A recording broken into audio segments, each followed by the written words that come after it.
Okay, good afternoon po.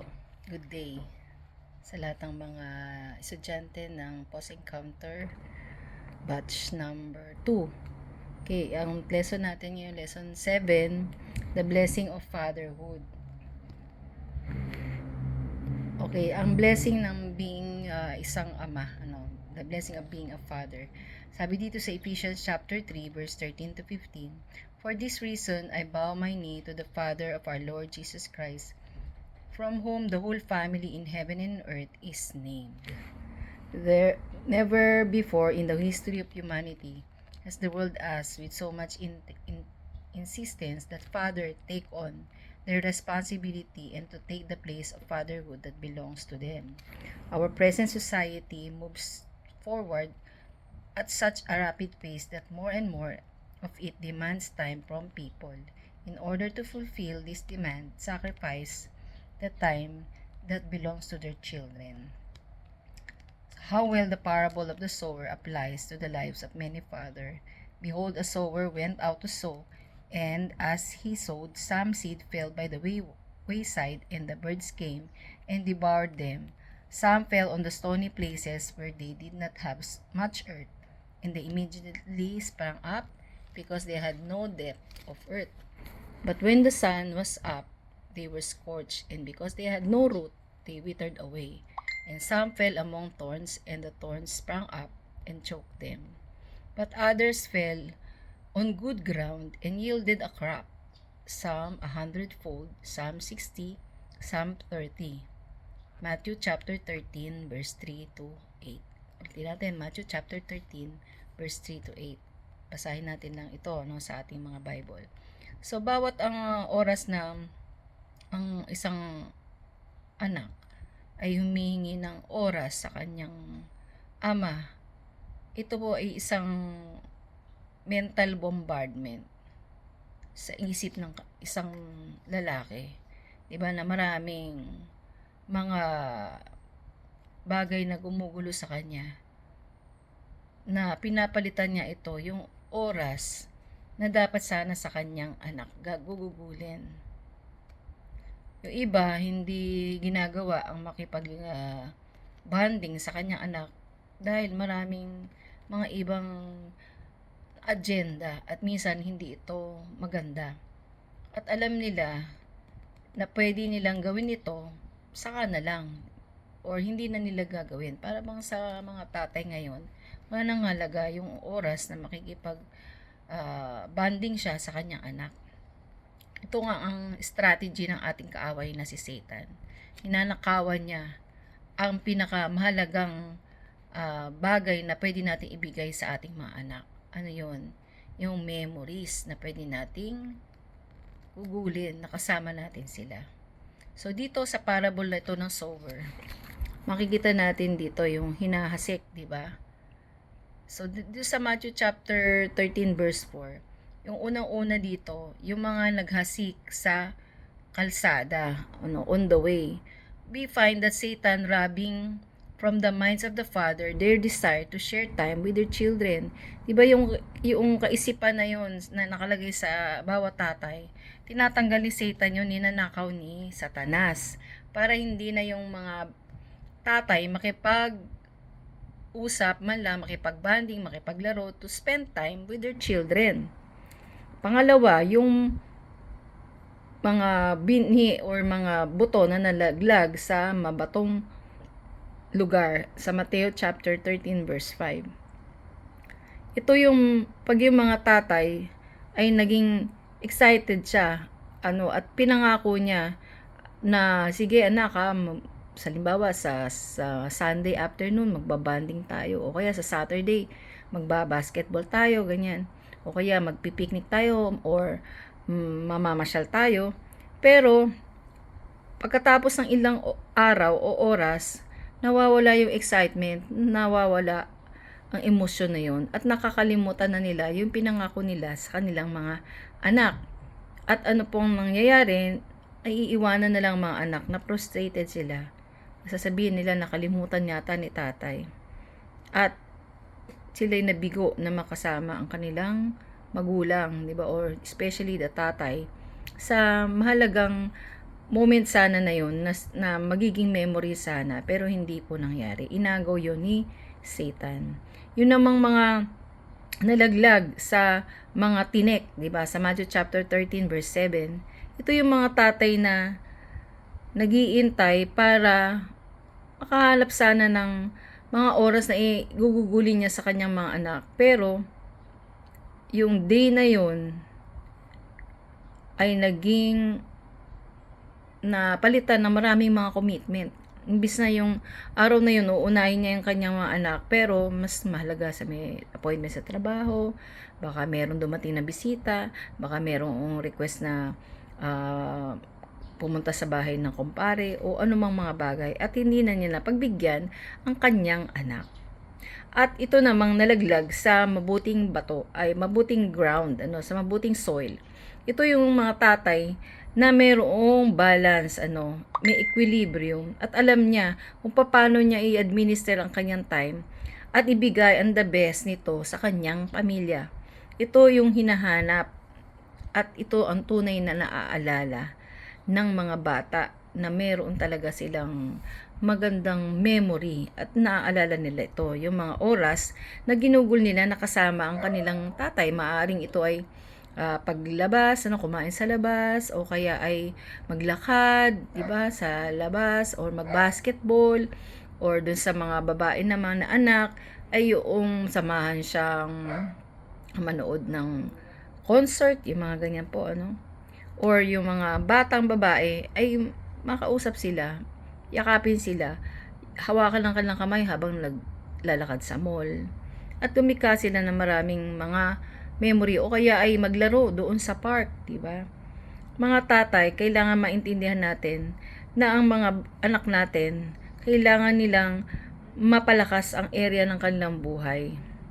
Lahat ng area, hindi lang yung maibigay natin sa kanila yung pangailangan nilang material o financial. Ang kailangan din nito ay maibigay natin sa kanila yung oras, pagmamahal, pangunawa, pagsama sa kanya. At yung mga teamwork ay na-accomplish, ito ay magiging magandang tulong at magiging pagpapala sa buhay ng ating mga anak at sa atin din namang buhay.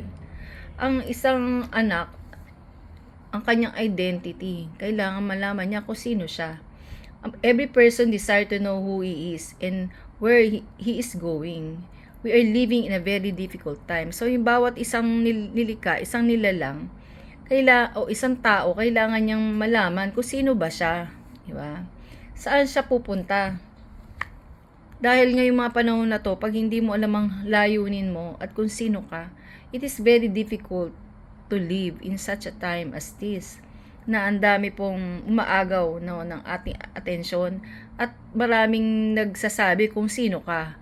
Pero sino nga po ba talaga tayo? Ngayon, ang mga parents ay namimistreat ang kanilang mga anak sa mamagitan ng konsepto na ito, na sila ay less important.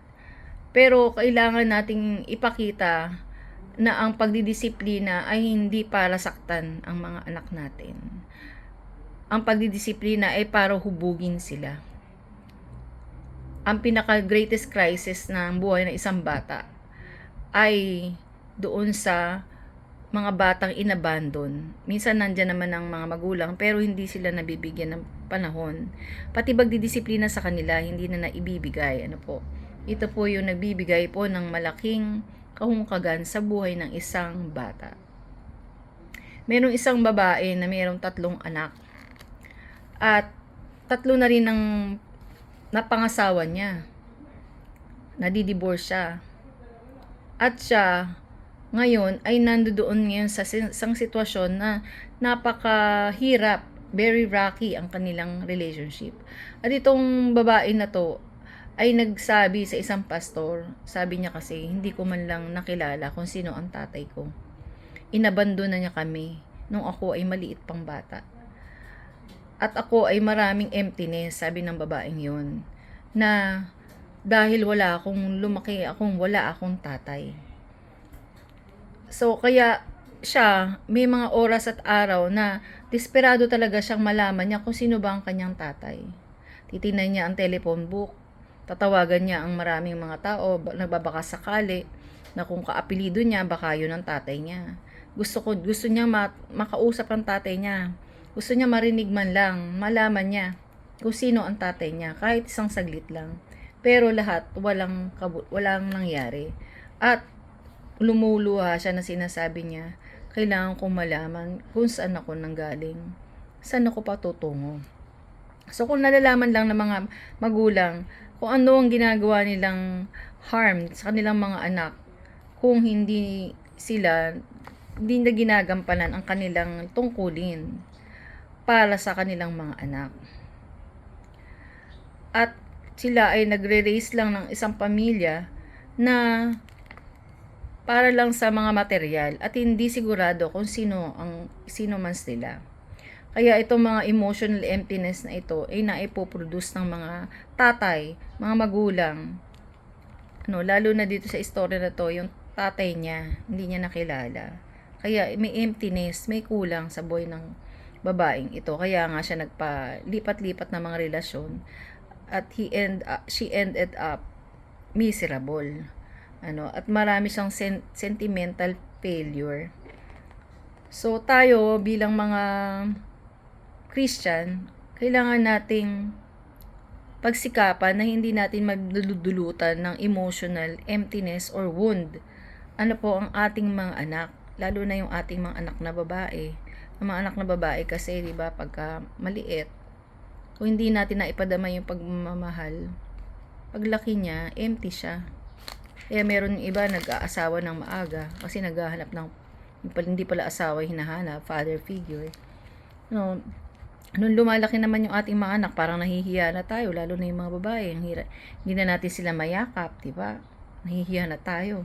Pero, kailangan pa na yun. Huwag natin hayaan na nung bata sila na hindi lang maalala na mahal mo siya, tinouch mo siya, hinawakan mo siya, niyakap mo siya. Na isang yakap ng isang tatay. Hindi po pwede yon palitan ng kahit anong pag-ibig. A man cannot fake being in love with his wife. Tsaka yung pagmamahal na pinakita mo sa iyong asawa. Yung yakap mo yung asawa mo, nakita nila yun. They're growing up in a home with security. Pag nakikita nilang lagi nag-aaway ang kanilang mga magulang, ang mga bata, ang nararamdaman po nila, insecure. Minsan sinasabi pa nila, ako yata ang dahilan kung bakit nag-aaway ang aking mga magulang. Pagka yun ang tunay na pag-ibig ang pinapakita natin, di ba? Lalo na sa mga asawa, yung mga tatay, yung mga asawa niyong babae, pinapakita niyo po ba ang tunay na pagmamahal? Kasi nakikita yun ng mga anak natin kung paano natin tinatrato yung ating mga asawa, yung asawang babae.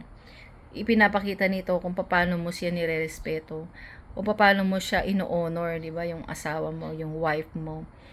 At makikita ng mga anak natin kung paano ibinibigay natin ng support natin sa ating mga wives. If a man is a good husband, he will also be a good father. For what children most admire is a good marriage relationship. Kung mabuting asawa ang ikaw as a husband, ay magiging mabuting ama ka din. Kasi yung iba sinasabi, hindi ko namamalin yung aking asawa. Sa anak ko na lang ako magmamahal. Hindi po ganun, When you love your wife or your spouse, the children will grow in a very secure family. If you want your children to be exceptionally successful in life, meron 10 commandments. Alam niyo po ba kung ano yun? Una, love your spouse. Pangalawa, love your husband or your wife. Pangatlo, mahalin mo ang iyong asawa. Pangapat, mahalin mo ang iyong asawa. Hanggang pang-10, ang pang-9, pero yung kauli-ulian, mahalin mo ang iyong anak. So, bakit ganun, Yung pagmamahal natin sa ating asawa, it will reflect sa ating mga anak, and they will see the example na hindi sila matatakot mag-asawa, at kung may asawa man sila, kung paano nila nakita na tinrato natin ng ating mga asawa, ganun din ang gagawin nila sa kanilang magiging partner in life. So, help your children to have a balanced self-esteem. Ano po ba yung self-esteem? Ito yung pagkakilala sa sarili, self-image. When we truly found out who we are, we understand the blessing of having a father because it gives us the security in knowing there's someone interested and worried about us. Diba? Ang tatay kasi, ang ibig sabihin kasi ng father is source ng protection, source ng provision, source ng emotional support, siya ang protector, yun po ang ibig sabihin ng tatay. At yung anak, alam niya na meron siyang tatay, there's somebody who cares, somebody who is supporting her, somebody who cares and protects her. Yun po ang napaka-importante. At in everything they do, they are always wanting to know their dad's stance. Diba? Ano kaya sasabihin ni tatay? Ano kaya ang gagawin ni tatay? Alam niya yung anak ko nung maliit pa yun eh. Ginagaya niya yung tatay niya. Hindi ako ang ginagaya, ang anak ko babae, no? Pero ginagaya niya yung tatay niya. Ang asawa ko po kasi si Pastor Jonah, merong mga mahilig siyang magsuksok ng mga kono sa ano niya, sa belt, 'di ba? May nakasuksok diyan, mga susi, kung ano-ano, mga nakalagay niya. Ginagaya din niya 'yun. 'Di ba? Hero niya ang kanyang tatay. Amen. At pagka nagsalita ang tatay ng papuri, talagang parang on cloud, 'di ba, yung mga anak? Napakahalaga talaga yung gampanin ng isang tatay. Kaya sasalita ako sa inyo itong mga nandito sa Post Encounter na mga tatay. O sino man yung nakikinig nito at ikaw ay isang tatay, napakahalaga ng role mo. Kung paano lalaki na isang buong individual ang anak mo. Kaya wag natin silang pagkakaitan. Yung voice ng encouragement ng isang tatay, kahit nalaitin pa siya ng ibang mga tao, pero ang tatay niya ay pinagmamalaki siya, that will motivate that child, na hindi siya mag-give up sa buhay na to. Amen. Provide security for your children. Una, di ba, help them to develop a balanced self-esteem. Bigyan natin siya ng encouragement. Nandito tayo, sumusuporta tayo sa kanya, nag-cheer tayo sa kanya. Pangalawa, provide security for your children. There is a great security in the family environment when the father is the head of the home because generally, the protector of the home is more the man than the woman. Di ba napoprotekta talaga yung mga tatay? Pagka kayo ay tatawid sa ilog, di ba? Sino ba yung tinitingnan ng tatay, ng mga anak? Tatay, di po ba? Pagka merong something difficult, pagka po ako ang naturo sa akin na magbisikleta, tatay. Ang tatay ko pa nga po natuturo sa akin ng math. Sabi pagka daw yung mga anak ay tinuruan ng tatay sa math, mas matalino, mga anak na yon. Kaya po, hindi yung lang nanay ang nagtututor. Buti nga yung tatay ko nagtututor po sa akin, Kasi ang nanay ko naman busy siya sa tahian, meron pa kasi impatahian. So, ang mga anak natin, kaya pala nilagay ang mga tatay sa pamilya para magbigay ng security. Pagka po tumatawid, di ba, sa kalye, at ikaw ay kasama ng iyong anak, alam nila talaga safe sila. God is the Father of excellence, and from Him all fatherhood in heaven takes His name. The Lord Jesus marked one of the highest goal only man can reach, to be a true father. Si Jesus po, ang ating Panginoong Jesus, isa lang ang makaka-reach ng goal na yon, ay pinakita niya ng pagiging ama para sa atin. At sino po yun? Yung mga ama ng tahanan. Amen. Sabi dito sa Matthew chapter 5 verse 48, therefore you shall be perfect, just as your Father in heaven is perfect. Be a true father. Gampanan natin yung tungkulin natin. Develop dialogue. Take time to give room to conversation with your children. Pagka nagsasalita sila, lalo na yung maliliit, diba ang daming tanong. Minsan nanonood ka ng TV, bigla nalapit sa'yo, huwag mo silang itataboy. Minsan ikaw nagbabasa ng newspaper, lalapit sa'yo, ibaba muna natin yung mga ginagawa natin. Ihinto mo muna yung panonood ng TV. Minsan lang dadaan ang mga anak mo doon sa stage na yun. At pagka yun pinagbigyan mo, pinapakita mo mahalaga siya kaysa sa panonood mo ng TV. Mahalaga siya sa mga binabasa mo, no? Magkaroon tayo ng room para sa conversation para sa ating anak. Sa panahon ngayon, 'di ba? Ang problema ngayon ng mga pamilya, yung technology ay pinaghihiwalay-hiwalay tayo. Nasa loob ka nga ng isang bahay, meron kang cellphone pare-pareho, 'di ba? Ang anak nga ngayon may mga tablet pa. At minsan, kumakain kayo, hindi na kayo nag-uusap-usap. Nasa isang room, hindi nag-uusap-usap kasi yung nanay may kaharap na cellphone, yung tatay din nasa cellphone, yung anak nasa tablet. Hindi na po sila nagko-conversation. Ang kausap nila mga virtual friends, 'di ba, sa Facebook. Nanonood ng podcast, nanonood ng movie. Diba? Hindi, ala na pong time talaga. The virtual friends have replaced the communication and relationship of the family. For that reason, it is imperative that both parents and children make an effort to establish the means of getting closer, leaving aside all the obstacles that have hindered the joy of a good communication. Pwede po siguro mag-set aside kayo ng mga oras na halimbawa sa oras na yon wala mo na maghahawak ng telepono. Alam niyo ba si Mark, yung Zuckerberg, yung po ang nag-develop po ng Facebook. Pero alam nyo, sa kanilang bahay, wala pong gadget, walang computer, walang smartphone. Bakit po? Kasi alam niya, ang danger nito, 'di ba? Na magkalayo-layo. Mailalapit mo nga ang sarili mo sa malalayong kaibigan, pero malalayo naman ang sarili mo sa malapit mong pamilya. Nakakalungkot po yun, di ba? So, for that reason, tayo po ang gagawa po talaga.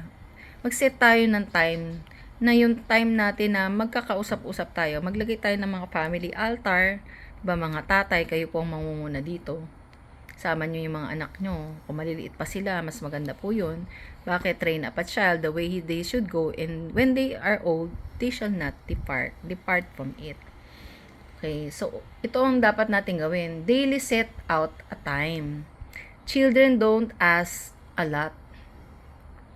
Just take them into consideration. If you start with 15 minutes, this will be a great start. Talk with them. Avoid raising your voice. Kailangan ay makipag-usap, hindi sumisigaw. Reproaching, using satires, complaining, or robbing in mistake. Yung mga paninisi, di ba? Yung nakikita lang natin, yung mga mali. Wag natin yung gagawin. Makipag-usap tayo. Ano bang problema? Halimbawa, meron silang nagawang hindi maganda, di ba? Ano bang problema? Problema ka ba, anak? Let everything you share while you talk be positive, be of faith and motivation for them. So pagka nahihirapan, kaya mo yan. Pag may problema, tutulungan kita. Ano ba yung problema? Makikinig ako, di ba? Ganun. At susunod po, create an environment favorable for communication. When there have been offenses and forgiveness has not been asked, the environment can be very tense, di ba? Kahit naman tayong mag-asawa, di ba? Halimbawa, nagkaroon kayo ng offense, nagkagalit kayo, tapos wala pang closure, walang forgiveness, hindi makapag-usap ng maayos, di ba? Tumatahimik, napaka-tense ng environment. Kailangan nating ma-correct, importante ito. Yung mga wounds in the past, kailangan magkaroon ng closure ito. And get rid of all resentment. Sabi nga nung nagturo sa amin sa Cohen Bible School, kung may nagawa man sa iyong pagkakamali, ang sinumang member ng pamilya, patawarin na natin. At ibaon mo na sa libingan yung mga bagay na yon. Huwag mo nang uungkatin pa. Malimit kasi yung pinagmumulan po ng ganitong awayan, di ba? Nakaraan na. Nagiging historical. Ibinabalik po natin yung mga nakaraan. Yan po yung tinatawag na resentment. Walang resentful na tao ang aakyat sa langit. Diba? At yung mga unforgiveness, walang aakyat sa langit na hindi makapagpatawad. Po, sabi kasi ni Lord, kung hindi ka magpapatawad, hindi ka rin patatawarin. At ang ating Diyos ay banal. hindi magpapapasok sa langit ng isang tao na hindi nakakapagpatawad. Ang gusto ni Lord, mahalin natin, patawarin natin ang mga taong nagkasala sa atin, lalong-lalo na ang membro ng ating pamilya. Have recreational activity. Gumawa kayo ng mga hobby. In this way, integrate each one of the children according to their ages. Diba? Gumawa po kayo ng mga laro. Depende sa age ng inyong mga anak. Nung mga bata pa kami, naalala ko po, ang tatay ko, siya yung kalabaw, sumasakay kami sa likuran niya. Ayun. Tapos po, isinasama niya kami sa ilog. Siya maghuhugas ng aming sasakyan. Kami naman nandun, naglalaro. Naliligo sa ilog. Ang nanay naman namin, nandun kasama ni mga babae, naglalaba dun sa ilog. Pero ngayon yata, wala nang mga ilog, di ba? So, napakapalad na namin noon. Ngayon, gumawa tayo ng mga pamamaraan. Paano natin tayo makakagawa ng recreational activity. Ang tatay ko rin mahilig mag-picnic. Minsan mag-picnic lang kayo, lumabas kayo. Punta kayo sa park. Kung kayo nasa subdivision, pumunta kayo sa playground, di ba? Maraming bagay. O kaya ilabas nyo na lang yung table nyo at kumain kayo dun sa labas. Masaya. Gumawa kayo ng mga memories, di ba? Na hindi makakalimutan.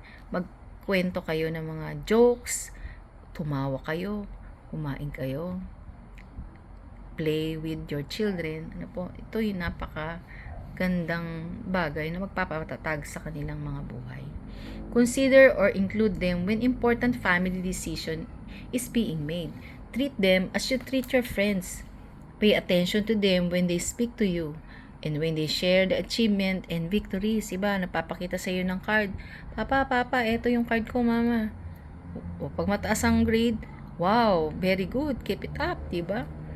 Napakaganda po na binibigyan natin ng halaga and appreciation even the smallest achievement ng ating mga anak. At yung kanilang mga tagumpay, nanalo sila sa mga sa school, meron siyang star, di ba? Or itinitreat natin sila. At itreat natin sila parang kaibigan natin. Di ba yung kaibigan mo ba? Di ba lagi mong pag nagsasalita siya, nakatingin ka sa kanya. Ganun din sa ating mga anak. Ilapag muna natin yung mga ginagawa natin at tingnan natin kung ano yung sinasabi niya sa atin. Make them feel that they are the most important people for you. Diba? Maramdaman nila na sila ang pinaka-importanting tao para sa'yo. Verbalize it and express it with terms of endearment. Hindi lang sa ating mga anak, kundi sa ating asawa. Sabihin natin siya ang pinaka-importanting tao para sa atin. Verbalize it. Express it with terms of endearment. Na mararamdaman nila na sila ang pinaka-importante, pinagmamalaki natin sila, ang ating mga mata ay nasa kanila. Ang mga special occasion, hindi natin nakakalimutan. As a family, try to maintain contact with the Word. Ito po mahalaga, na buong pamilya ay nagdi-devotion or meron tinatawag na family altar.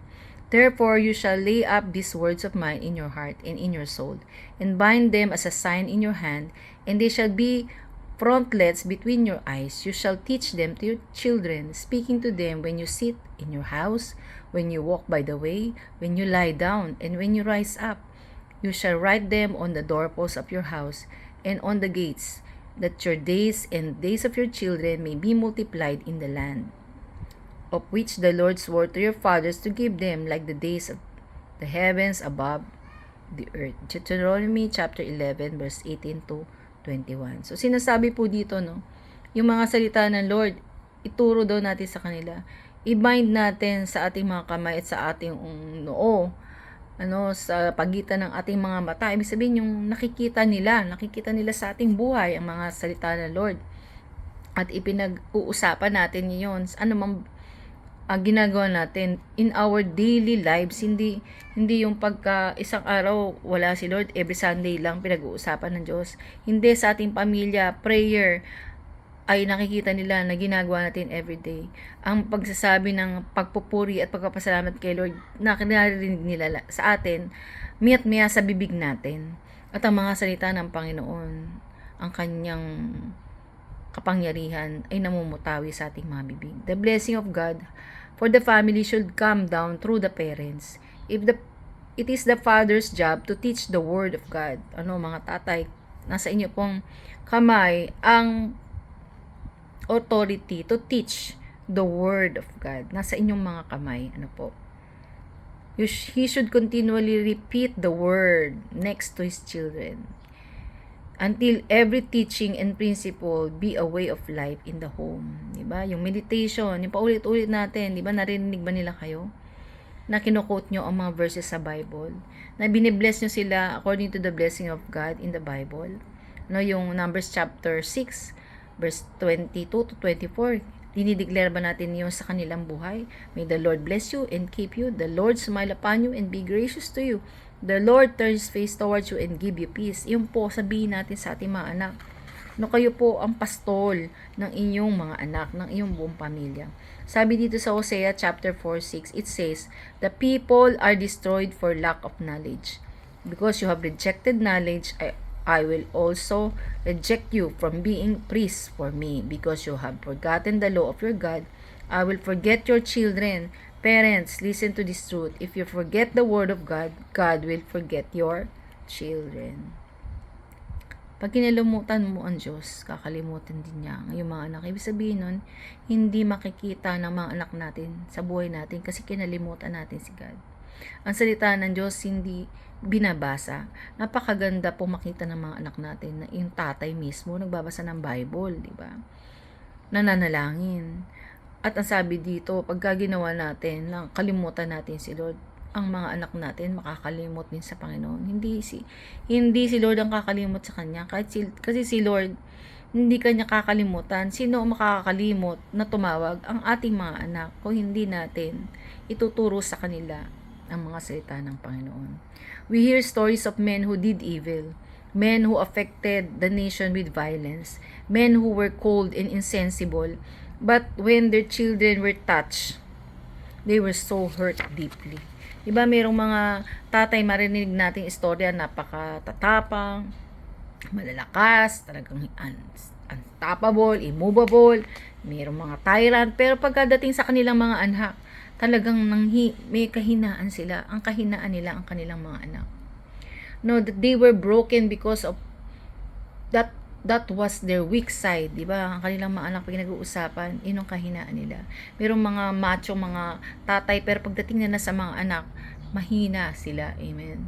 Meron niya kaming nabalitaan, alam niyo ba, yung isang anak, dito lang nag-aaral sa tabi namin to school.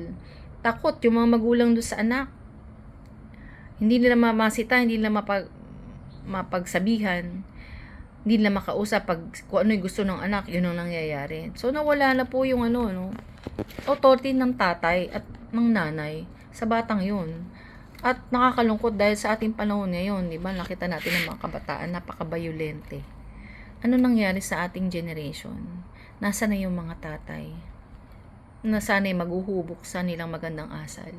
Fathers, don't allow judgment to touch your children. From now on, you can teach them and advise them to turn to God.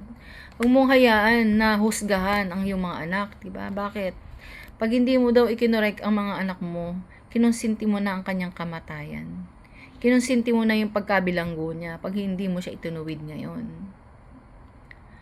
Teach them and advise them to turn to God and live according to His Word. Don't be tolerant with them in regards to evil. Huwag mong hayaan ang mga mali nilang ginagawa. Ituwid natin sila. Hayaan magagalit sila sa atin, magtatampo sila, pero gawin natin yon na may pagmamahal at ayon sa salita ng Panginoon. Instruct them in the fear of God. Turuan natin sila ng pagkatakot sa Lord. Establish principle that will help them live according to the Word. Give them time, the attention, the care, and the respect they require in order for them to live balanced and successful lives. Bakit nagkaganon kaya yung bata na yun na sinasabi ko kanina? Pero mo kukuha siya ng kutsilyo, itatago niya sa kwarto niya. pag nagagalit yung mga magulang at pinagsasabihin siya, mas galit pa siya. Merong mali na ginawa ang mga magulang, or minsan may ipinakitang hindi maganda. Baka nakikita na tayo din mismo lapastangan sa ating mga magulang. So sa atin talaga, tayo ang model. Kaya wag lang tayong mabuhay para sa sarili natin. Let us live for the next generation. Establish a list of specific steps that will favor your relationship with your children and implement them immediately. Writing down your achievement and progress. Accept your fatherhood and start exercising it with joy. Amen. Tanggapin na natin, di ba? Kung may mga anak kayo nga, maliliit pa. Tanggapin mo yung responsibility na yan. Meron kang 1 year old, 2 years old. Pag-aralan natin kung paano magiging tunay na mga ama, na ang tinutularan natin yung ama natin nasa langit. Okay, so ano ba ang best memory mo no ikaw sa tatay mo? Meron ba? Kung wala, at puro galit siguro ang naranasan mo sa tatay mo, ngayon na time para patawarin mo siya. Kasi kung ano yung galit mo sa tatay mo, minsan magagawa mo lang din yun sa buhay mo. May sumpa. Yung ayaw mo sanang maranasan ng anak mo, naranasan mo, ganun din ang gagawin mo sa mga anak mo. Naka-curse, diba? Kaya ang dapat natin gawin, patawarin natin yung ating mga tatay. At kung ikaw na may product ng broken family, magpatawad ka doon sa tatay na yon. Hindi niya alam yung ginagawa niya. Maybe he's also a product of abuse when they were children. May mga dahilan, hindi natin alam. Ang isang tao na hindi nakakilala kay Lord, magdidesisyon siya ng mga mali sa buhay niya at madadamay pati ang kanyang mga anak. So ngayon tayo nakakakilala kay Lord, iayos natin yung mga buhay natin para yung susunod na generation natin mawawala na yung sumpa. They will love the Lord.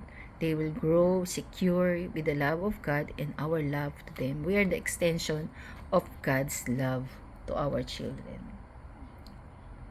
Ano naman ang gusto mong maalala ka ng anak mo?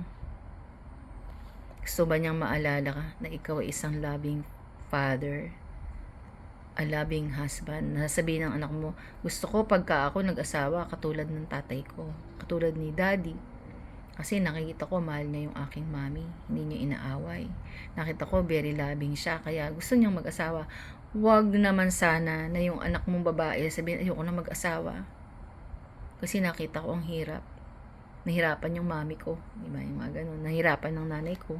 Kaya ayoko na mag-asawa. O kaya sabihin niya, ayoko mapangsawa katulad ng tatay ko. Diba? Mahirap yun.